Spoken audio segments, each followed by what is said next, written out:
Good afternoon, everyone, and thank you for joining us on Godrej Agrovet Q3 and 9 months FY2024 earnings conference call. From the management, we have with us Mr. Nadir Godrej, Chairman of the company, Mr. Balram Yadav, Managing Director, Mr. Godrej Godrej, Executive Director, Mr. Varadaraj, Chief Financial Officer, and Mr. Anurag Roy, Chief Executive Officer of Astec LifeSciences. We would like to begin the call with opening remarks from the management, following which we will open the forum for a Q&A session. Thank you. I would now like to invite Mr. Nadir Godrej to make his initial remarks. Good afternoon, everyone. I welcome you all to the Godrej Agrovet earnings call. I hope you are all doing well. Excluding non-recurring and exceptional items, Godrej Agrovet reported a strong year-on-year growth of 26% in profit after tax in Q3 fiscal year 24, primarily led by the domestic crop protection and dairy businesses. The EBITDA margin continued to improve. Excluding Astec LifeSciences, growth in profit after tax was even higher at 65% in Q3 fiscal year 24. The domestic crop protection business continued to deliver robust and consistent financial performance with an excellent growth of 73% in top line and a segment margin of 30% in Q3 fiscal year 24. Our food businesses also delivered healthy volume growth in branded products. The dairy business remained on a strong recovery path and achieved significant improvement in segment margin in Q3 fiscal year 24. The poultry business maintained volume growth in branded products. However, profitability was impacted by a drop in live bird prices. In the feed business, sustained volume growth in cattle feed was offset by slightly lower poultry feed and flat aqua feed volume. The vegetable oil business profitability was impacted by lower end product prices coupled with a drop in fresh fruit bunch volume. Astec LifeSciences continued to witness realization and demand headwinds in the enterprise products on account of an inventory glut across key markets. On a 9-month fiscal year 24 basis, profit after tax grew by 33% year-on-year. Except Astec and vegetable oil, all the other businesses contributed to strong growth in profitability.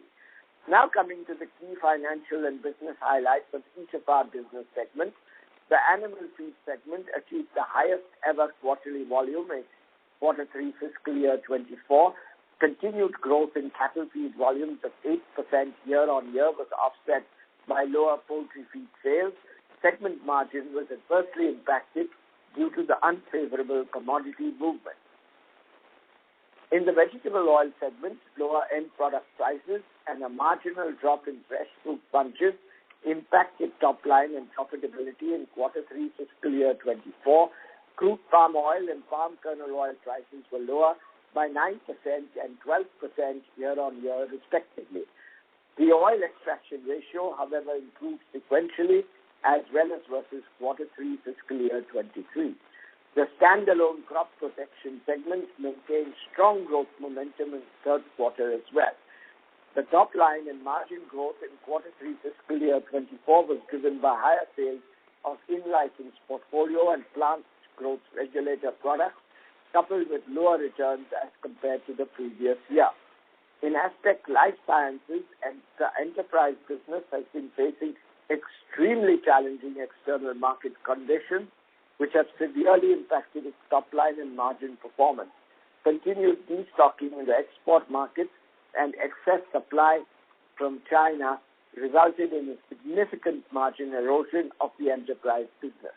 The dairy business achieved robust improvement in segment margin, led by significant operational efficiency and lower raw material costs.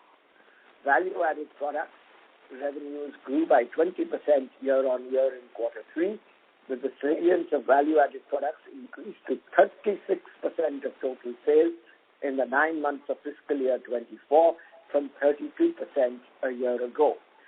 Revenues and profitability of the poultry business were impacted by a sharp drop in live bird prices on account of excess supply in Q3 fiscal year 24 vis-a-vis Q3 fiscal year 23. The branded business, however, maintained healthy volume growth of 15% year-on-year in quarter 3. The real good chicken category continued to achieve margin improvement. Our joint venture in Bangladesh, ACI Godrej, recorded PBT growth of 145% year-on-year on a local currency basis in quarter 3 fiscal year 24. The margin profile improved significantly across categories, primarily due to favorable commodity position. That concludes our business and financial performance update for the quarter. With this, I close my opening remarks. We will now be happy to take your questions. Thank you. Thank you very much. We will now begin the question and answer session.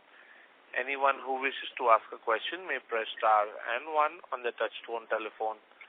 If you wish to remove yourself from the question queue, you may press star and 2.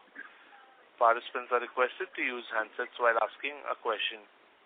Ladies and gentlemen, we will wait for a moment while the question queue assembles.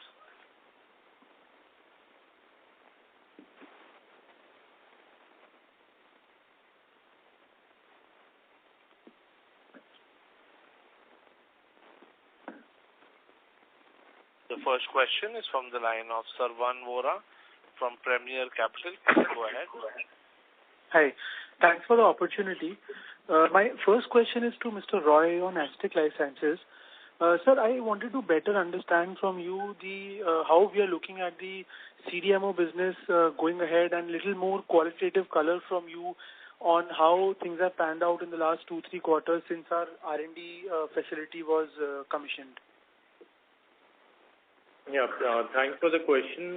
So our CDMO business is moving as per our guidance and targets. In fact, we are very much on mark to hit the numbers and performance on the CDMO. Clearly, from April, since we have put our new R&D centers, there have been a lot of products which we have put in pipeline. And at very fast pace, we are diversifying our existing portfolio from existing, enterprise products and planning to bring in new products as we get into the next financial year. So very well on track on CDMO side of the business, meeting or exceeding our guidance. Despite the challenges from, some of the innovator side of the business as well, there have been companies who have been deferring some of the CDMO volume. We would be very few companies in the market wherein we have still held on to those volumes and financial targets. So very much on track on the CDMO side. Got it. So your capex guidance for 24 and 25? We are still working on putting that together, but as we have mentioned in the previous calls as well, while we are facing challenging scenarios in the market, any strategic investment, particularly with reference to our future growth platforms like CDMO, we are not shying away for any new capexes. We are on track on making those investments. Just to give you an example, our herbicide 2 plant, which we had mentioned in the previous calls, it's on track for commissioning, and we'll be commissioning it in next 1 to 2 months. Similarly, a lot of debottlenecking initiatives for new product launches, for diversification from our existing enterprise portfolio. All those investments will be part of the future capex. The exact number and detail we'll talk about in the next conference call as we go through the budget and, the strategic exercise in coming months. Got it. And my second question is on Godrej Agrovet. First of all, many congratulations on an improved performance. I want to get a more longer-term view from the management. So if I see the period between 2014 and 19, this was a company that made consistently return on capital above 20%. But if I see after that, these 5 years, the company has had various amount of challenges. And I'm looking at a 5-year period because it is long-term enough. So I just wanted to ask how you think about the company over longer term. In continuation to that, our company's stock price remains below the listing price for almost 7-8 years of listing. And just want to get a sense, do you feel that the structure of the business, having so many diversified businesses under one entity, creates a negative hedge for the company? Just any thoughts around that?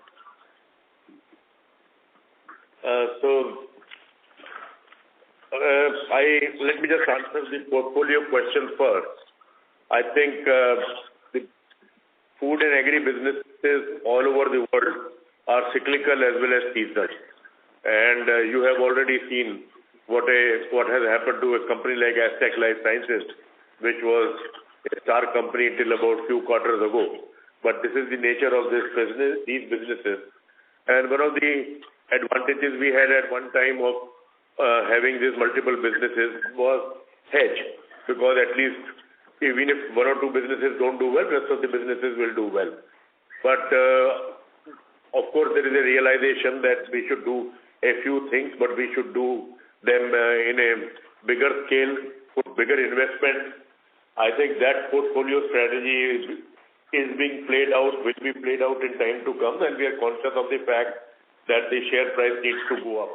So this kind of focus we will bring in future. These things are not easy to do. To make these choices is not easy to conclude easily. I can definitely tell you as we go along Q on Q, we will make some or the other announcements.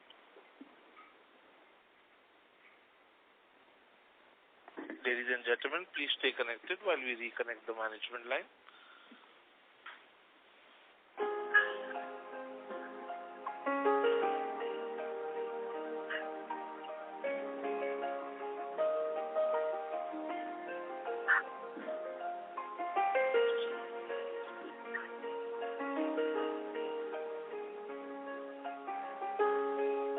What time? We have the management line reconnected. You can go ahead, sir.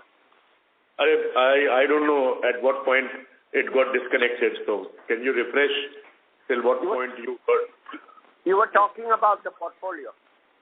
Yeah. So the portfolio is definitely under consideration, and I think in next few quarters you will see some announcements where we will give you an indication that where we are going to put our capital in future. Right.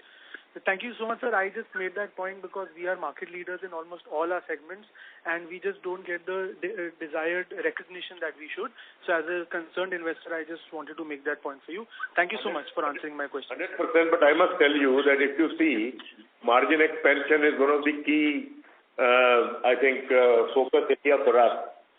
And we have already specified that without Aztec Life Sciences, all the other businesses have shown significant improvement. However, I think we will make these portfolio choices as we go along in future. Yeah. Perfect. And even for Aztec, the future looks very bright because of the R&D center. Thank you so much, Mr. Godrej. Thanks a lot. Thank you. A reminder to all participants, you may press star and 1 to ask a question. The next question is from the line of Abhijit Akela from Kotak Securities. Please go ahead. Good afternoon, gentlemen. Thanks for taking my questions. 2-3 on the key segments. First, on animal feed, there's been a compression in margins this quarter, again on the back of commodity prices. If you could please elaborate a bit on exactly what's happened there and what we should expect in 4Q and maybe the early part of fiscal 25 as well. So one thing which I just wanted to specify that Q on Q it is very difficult because the commodity price movement. But I think if you see the first 9 months, that our EBIT per ton from 1,203 has gone to 1,435. So there is almost a 19% improvement in first 9 months. And this Q on Q variations will be there. And I can definitely tell you this quarter this average is going to improve further because this quarter our margins will be better than the margin per ton for the first 9 months. Okay, got it, sir. That's helpful. Then on the vegetable oils business, if it's possible to just share the data points around volumes and OER for the quarter. And also just wanted to check, when we look at the revenue numbers for the quarter, it's about minus 2%, whereas the CPO realizations are down about minus 9% and there's also a 4% decline in FFB arrival volumes. So, I mean, how do we arrive at a 2% revenue decline number? Is it value-added products that have contributed to the revenues? If you could please explain that. Thanks. Go ahead. Yeah. So, in terms of the volume drop in FFB, we had talked about in Q3 there was a 4% drop. But if you were to look at it on a 9-month basis, we have an 8% growth in the FFB arrival, which is there. On the question in terms of revenue versus the volume, it's because of the mix which is there of value-added products. And was there any change in stock? In inventory, there is no significant change. No significant change. Okay. But on these value-added products, would it be possible to just quantify, the sales for the quarter? We will share it offline, Abhijit. Abhijit, one thing which I also want to tell you that OPP business, it's a plantation business. They are trees. Their behavior is never consistent with what has happened in past. So sometimes they will start producing early for a year, then they get delayed also because it depends on temperature, monsoon condition. So I'm saying that maybe look at this business as YTDs in every area. So YTD we will register a growth in volume, no problem. We will also get close to last year OER, which is lagging a little because these 3 months, even though FFB volume is going to be less, the OER is very good. And pricing, is related to international prices. One additional thing is that the volatility of business is coming down, and that was the plan. We set up a refinery, and refinery is now fully operational, and has definitely hedged our drop in CPO prices to a certain extent. We also set up a solvent extraction plant, which is performing better than what we expected. We extract oil from palm kernel cakes also. So I think we will continue to undertake downstream investments in getting more and more value-added products out of the basic oil we produce. Sure, understood. Also, just animal feed category-wise growth rates for the YTD period, would it be possible to share that, cattle feed versus the others? Yeah. So cattle feed, in cattle feed close to 14% growth, but on a very big base of more than 500,000 tons. But the layer feed is our big problem there. We have a 14% reduction, and that is not because we have lost market share. It is just because the population was low during the peak months, and that is also reflected in the very high or all-time high egg prices prevailing right now. In aqua feed, we have 15% growth. So overall, the growth is 4% in volume, but we believe that the year we will finish at about between 5.5 to 6% growth. Got it, sir. Thank you. Just one last thing, if I may, if you'll permit me. Sure. On Aztec, the CDMO revenues seem to be down year over year this quarter. So is it more of just a deferment issue, or is it something else? And can we expect a rebound in the fourth quarter? And then just on the Tyson business, the decline in live bird prices, is that primarily because of festive season or something else? And what's the outlook over there? Thank you so much. So I think seasonality of live bird prices is not new. But what surprised is that the highest consumption and high price months are normally October, November, December. And there was so much of overproduction this year that the prices really declined. However, I must say that this correction has already started happening, and we believe that prices will be back at July-August levels in February and definitely by March, and will continue for a few more months. And for the Aztec Life Sciences, this quarter, the CDMO business was deferred into the subsequent quarter. So it's not a loss in business. That's number one.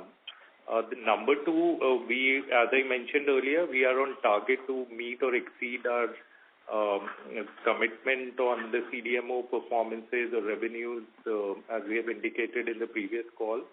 And number three, I think when it comes to the CDMO business, that's one of the suggestions from my side. The quarter-on-quarter performance typically doesn't work, because you'll see, a lot of times either some of the businesses are pulled into the previous quarters or deferred into the subsequent quarters. So quarter and quarter does not give a good gauge on how the business is doing. It's best to look at it on annualized basis. That will give you a great view on how the businesses are growing. Understood. Got it. Thank you so much and all the best. Thank you. Thank you. A reminder to all participants, you may press star and 1 to ask a question. Our next question is from the line of Ankur Periwal from Axis Capital. Please go ahead. Hi sir. Thanks for the opportunity. Okay, so first question on Aztec again. We from an enterprise business perspective, there was pretty a lot pricing pressure there, due to which the mix had changed significantly. While CDMO, I take your point, in terms of more a Q1Q deferral and hence from a YTD perspective, or maybe even from a full year perspective broadly. What are your thoughts how the business mix is changing? And secondly, given the new R&D center has been up and running, your thoughts in terms of increase in R&D budgets, the molecules, and if you are diversifying apart from azole chemistry to others? Right. So our guidance on increased focus on CDMO business remains intact. The new R&D center has really helped us in our initiatives, wherein we have created a good pipeline of the product as we get into subsequent years on the CDMO side. So our story or strategy around CDMO or our guidance to almost, grow by 50-60% every year or even double, looking at the smaller base from which we started, is very much intact, and R&D has really given it a push to us. So that piece is very clear to us. On the existing enterprise products, since now we have a good R&D team with us, we have also started broadening our portfolio on the enterprise side. But as I have mentioned in the previous calls as well, we are taking very strategic bets on very few enterprise products which could fetch us sustainable margins and which would have, good relationship profiles with some of the customers we want to work with.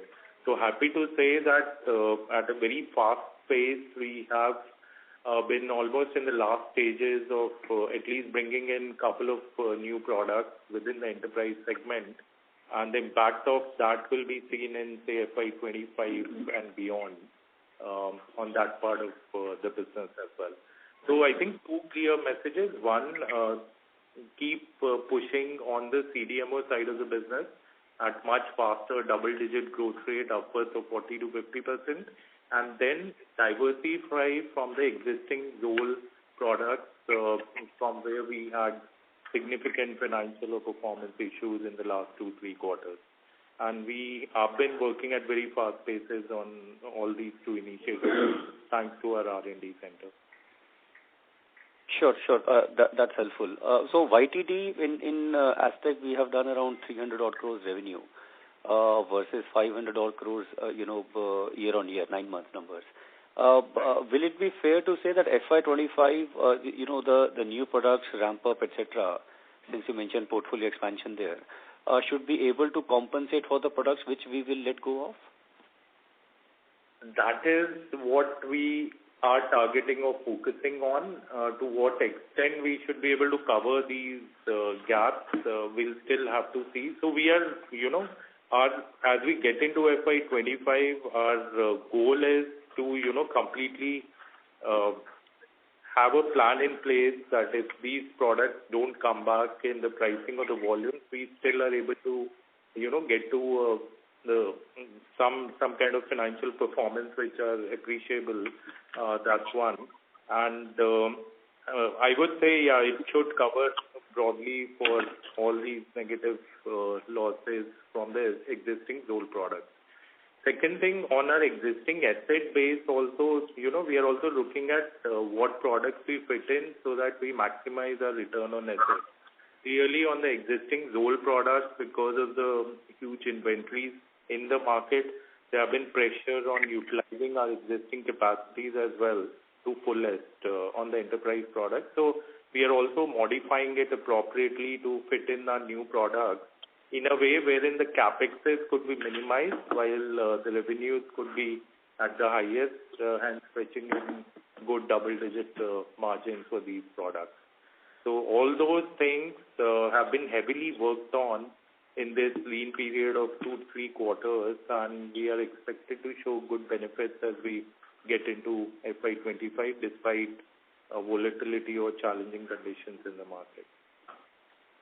Sure. And just to follow up there, you did mention on, the fungibility of capacity by doing modification and limiting the capex there. From an operating margins perspective, CDMO was a margin-negative business versus enterprise. And these newer molecules or newer products that we are working on, my sense is that these will be again margin-accretive.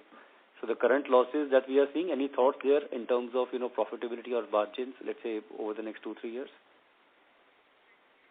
So I can't comment on the profitability part, but these will be, sustained margin products, not too impacted by the volatilities in the market. So we are moving more in the direction of working on long-term contract basis with the customers, even on the enterprise side of the business, with formalized, pricing clauses inbuilt, so that we are able to sustain some level of margins and not too prone to the external volatilities. Sure. Thank you. That's helpful. Another on the animal feed side. So, Balram sir, volume growth, as you highlighted, was more impacted because of, the slower sales in one of the segments. Any thoughts, and secondly here, the competitive dynamics in terms of, the unorganized market, given the RM inflation, and historically we have shown pretty strong volume growth there. Any medium-term thoughts on both volume as well as sustainable margin that we can look at on the animal feed business? So my sense is that this year will end up anything between, let's say, FY24, 5-6% volume, and I would say that if layer feed comes back, which we are seeing now, the placements have gone up, egg prices have been so good that farmers are scrambling, and you would be very surprised that the day-old chick booking for the layer birds is already, pipeline is booked till August, September of this year. So my sense is this is going to come back. Next year, I can definitely say 8 to 9% volume growth is not a issue. And as the volume grows, the margin will also expand. Government has decided not to export corn and DORB, which will keep the prices of raw materials in check. And with the very good soybean crop in Latin America, I don't think that we are going to see any high inflation in commodities in case these policies remain unchanged. So my sense is that I'm looking at 7-8%, at least 7-8% volume growth and further margin expansion from where we are. Great, sir. And last question, if I may, on the oil palm side, if I recollect, historically we had taken a lot of initiatives on the R&D side to improve our yields, overall. Any update on that, and whether the full benefit of that is visible in the current numbers, or how should one look at that? Thanks. So let me split the OER into two parts. So one part is all the initiatives which we have taken in the existing yielding plantations. I think it is almost at a level where we are very comfortable. The marginal improvement is still possible, but it won't be very, very material. You must also know that we have upped our game after that NMEOP scheme in terms of increasing plantation from 3,000-4,000 hectares per annum. Now we are going to be about 11,000-12,000 hectares per annum, and from next year onwards you'll see 15,000-16,000 hectares per annum increase will be there. traditionally the juvenile plantations, the production will be less and the yield will be less.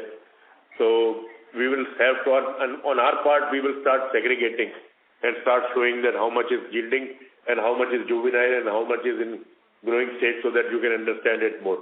But I think now more work is needed to increase FFB per hectare rather than oil per ton of FFB. I think there we still feel that there is a reasonably good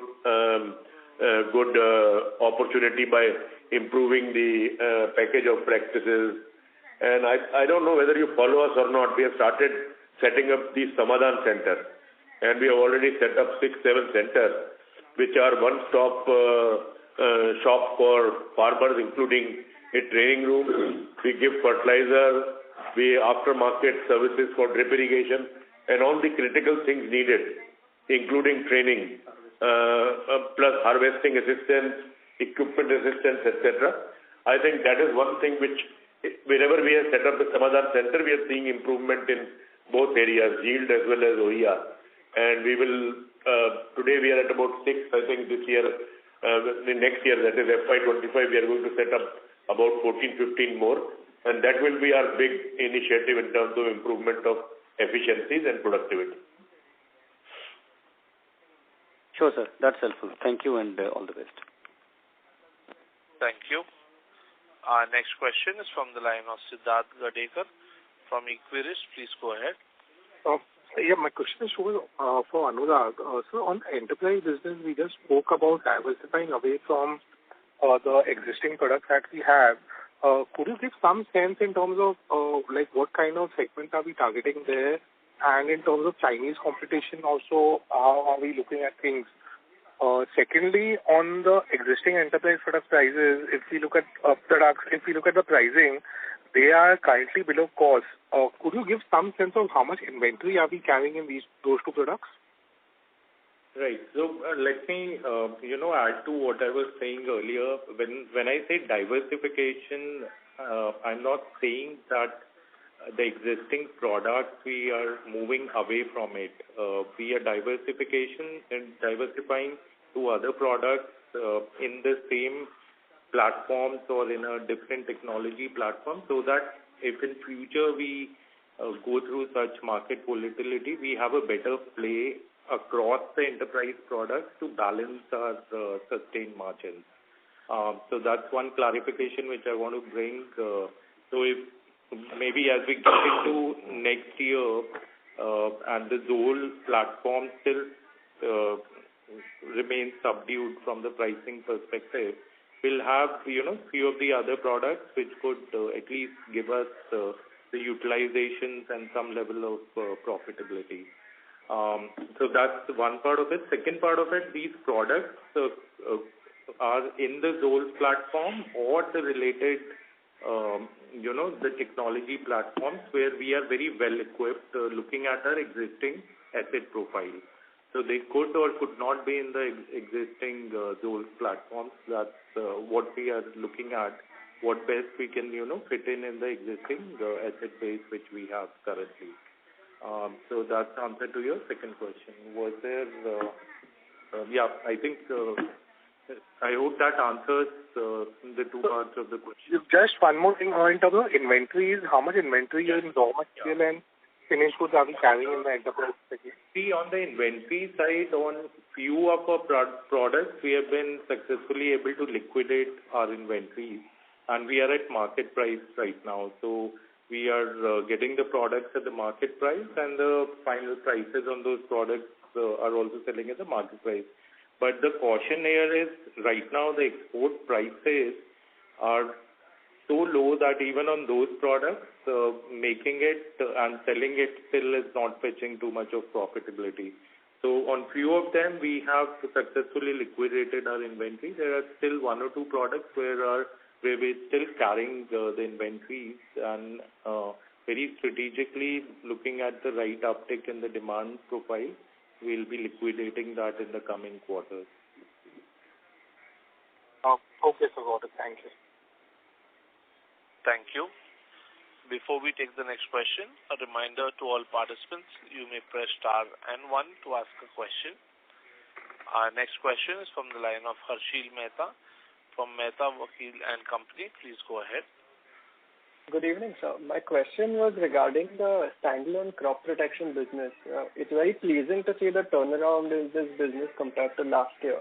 So I just want to understand how our standalone crop protection business is kind of differentiated from the broader industry, given that, the broader crop protection industry has had a very, very difficult year, while, our business is turning around. So it'd be good to just kind of have your thoughts on that. So I think first thing was that you know what we have gone through and the kind of efforts we have undertaken to clean the portfolio and clean the inventories we had. And last year we took those hits also. So I think we had cleaner slate. But this year's profitability was largely driven by our Hitweed and Hitweed Max, these two herbicides, which accounted for most of the profits. They registered almost 70% plus growth this year. Now there are two parts to it. One is increase in the number of partners we have who are selling these products, and a extremely good season with timely rain. So I would say that we have been extremely lucky to have a year like this where everything went right for these products. The second part of increase in profitability are in licensing products, particularly Gracia, Rashinban, and Hanabi, given to us by Nissan. And I think these products are excellent quality, have been accepted by the farmers very quickly and have driven our profitability. Going forward, I am very sure that even if we maintain this year's Hitweed and Hitweed Max volume, it will be a great achievement, because I don't think that every year can be a great year. I would wish that, but may not be that great a year. But we will try to hold this performance. And what is most important for us is that definitely this is a extraordinary year for CPB. Even if we have a repeat of this year, keeping our inventory levels, debtors, working capital, etc., at a very, very comfortable and hygienic level, it will be a very good achievement next year. Understood, sir. That's helpful. Thank you. Thank you. Ladies and gentlemen, you may press star and 1 to ask a question. Our next question is from the line of Mayur Matani from Mahesh Kumar and Company. Please go ahead. Good evening. My question pertains to Astec Limited. As you have mentioned that we are facing the challenges in the enterprise business side, but I would like to have more understanding as to what kind of quarterly run rate can we maintain in our enterprise segment side, because last quarter our revenues was hardly 30 crores. So in terms of revenues, taking into account the market which is there right now, will be able to have a revenue of 50 crores on a quarterly basis in the times to come, or that also seems to be difficult? See, in the times to come, definitely yes. In fact, I would like to believe that we'll come back to the previous level. What we are seeing in these products is a correction in the market because of huge inventory pile-ups. According to some analyst reports, or even if you pull up the export data and see how much of volumes have been pushed in some of these old products, you'll be surprised to look at those numbers. Those are equivalent to 12 to 18 months of the, volumes actually which were floating around in the global market. Okay. Right. So that's the situation. This will come back. The key part is when. And that's what we all are figuring out. And till we reach that point, what is happening in the markets, and I mentioned in the last conference call as well that they've been destocking, complete price erosion in the export markets. Right now, the price erosion has to some extent, abated. It has reached to almost the bottommost level. And we are not seeing price erosion. The real pain is the prices are staying at those abysmally low levels, That's number one. And the second is because we are still seeing the inventories in the market, there has not been any meaningful demand. coming from the big players. Earlier, at times for some of our Zoll products, one order could be 200 to 300 metric tons. Currently, an order size is, 800 kg to 1 ton. So there's been no meaningful demand which is coming from the market. So now we are also reconfiguring in a way that we liquidate our inventories and then align our production to orders. So currently on these enterprise products, most of the companies are moving in that direction till we achieve a substantial supply-demand balance. So I would say another 5-6 months, or depends on how China opens up in next 2-3 weeks, but another couple of quarters at least to have some kind of, visibility on the enterprise balance, supply-demand balance, and then it has to come back basically. Okay, right. And second pertains to the CDMO business.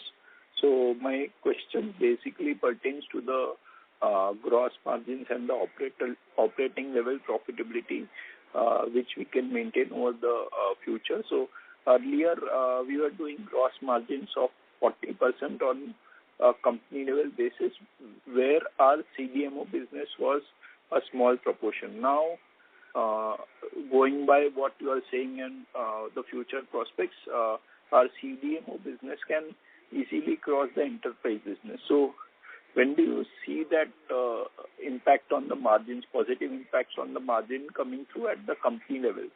And our employee costs, so due to the negative operating leverage and the things that you have mentioned, that it stood at nearly more than 25% of our overall sales. So when the positive operating leverage will kick in from the new R&D facility as well as the increasing sale of the CDMO business? So right now, with this adversity in the market, good things that has happened is we had our R&D center, we are diversifying our enterprise portfolio and really pressing the pedal on the CDMO pipeline.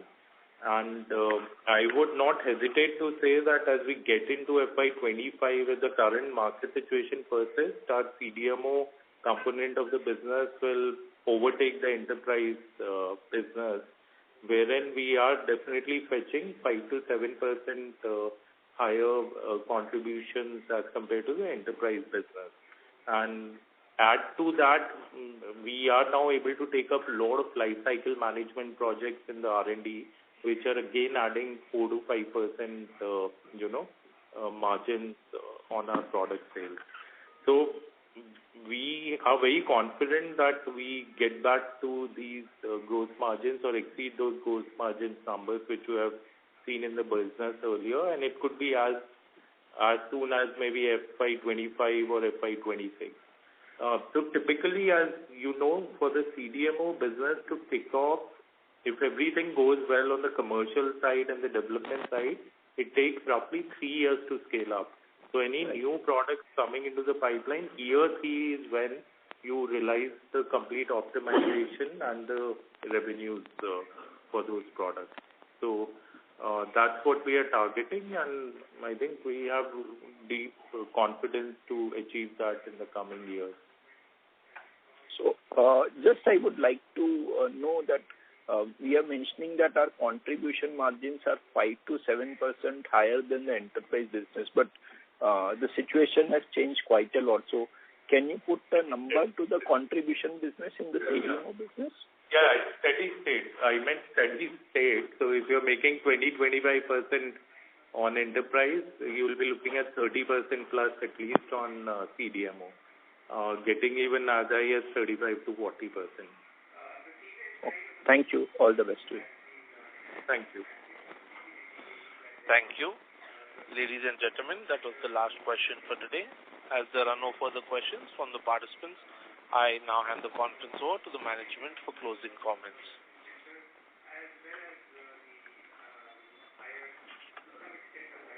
Thank you.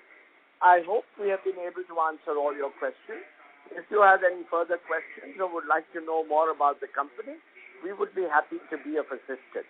Stay safe and stay healthy. Thank you once again for taking the time to join us on this call. Thank you. On behalf of IIFL Securities Limited, that concludes this conference.